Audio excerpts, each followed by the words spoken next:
السلام علیکم دوستو، کیا حال چال ہے؟ امید کرتا ہوں آپ سب لوگ خیریت سے ہوں گے۔ بھائی کا سوال ہے کہ کیا بیوی شوہر کو ہاتھ سے فارغ کر سکتی ہے؟ تو آئیے مفتی صاحب سے سنتے ہیں کہ کیا کر سکتی ہے یا نہیں۔ اگر کوئی عورت خون بند کرنے والی گولیاں استعمال کرے تاکہ میرے روزے پورے ہو جائیں، کوئی بات نہیں، ٹھیک ہے، جائز ہے۔ میری بیوی کے رحم کے اندر کچھ ایسی تھیلیاں سی بن گئی ہیں، ہو جاتی ہے، کوئی ایسی بڑی بات نہیں۔ کسی اچھی لیڈی ڈاکٹر کو دکھائیں، دوا دے دے گی، اور شفا کے لیے اللہ کے قرآن سے بڑی کیا چیز ہے۔ سورۃ الفاتحہ بیوی کو سمجھاؤ کہ ہر نماز کے بعد 7 دفعہ پڑھ کے پورے بدن پہ دم کرے۔ آپ کی چپلیں گم ہو جاتی ہیں تو لوگوں کی چپلیں نہ چرائیں، دوسری خرید کے لپیٹ کے اپنے پاس رکھیں۔ حج کے دوران جو کنکریاں ماری جاتی ہیں، ہم بالکل ہے، خصائص سے بھی نام ہے، قرآن حدیث میں نہیں ہے کہ جو کنکریاں ماری جائیں کوئی نہ اٹھائے تو خود بخود غائب ہو جاتی ہے، اور جو مردود ہوتی ہیں وہاں پڑی رہتی ہیں۔ وہ کہتے ہیں یہی حکمت ہے کہ جمعرات کے قریب سے کنکری اٹھا کے نہ مارو، ہو سکتا ہے کہ مستعمل مردود ہو۔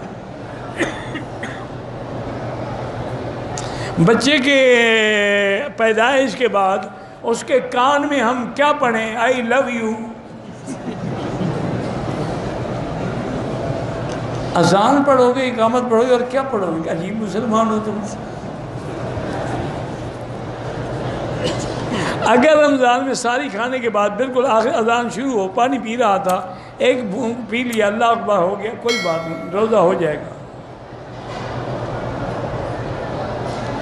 تیسری رکعت میں سورۃ فاتحہ کے بعد ایک سورت سے ایک آیت پڑھ لی، پھر سجدہ صاف کر لیا، ٹھیک ہو گیا۔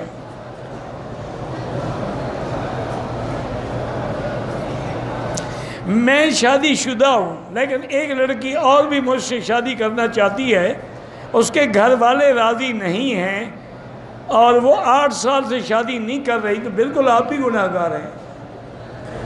بھی یا تو شادی کر لو نا اس سے، کیوں انتظار کروا رہے ہو؟ اور نہیں کرنی تو اس کو واضح کر دو۔ وہ بھی پاگل ہے کہ 8 سال سے تمہارے جیسے بے وقوف کے انتظار میں بیٹھی ہے۔ عقل ہوتا تو اور جگہ شادی نہ کر، 8 سال زندگی تباہ ہو گئی، 8 سال تو ایک جوانی ہے، انشاءاللہ 2 سال کے بعد پھر اور بوڑھی ہو جائے گی، پھر کوئی بھی شادی نہیں کرے گا۔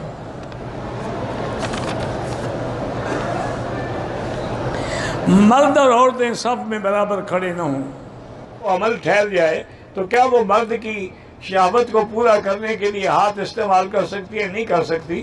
مرد کو 2-3 دن ٹھنڈی شربت پلا دیں، انشاءاللہ ویسے ٹھنڈا ہو جائے گا، ضروری ہے کہ ہاتھ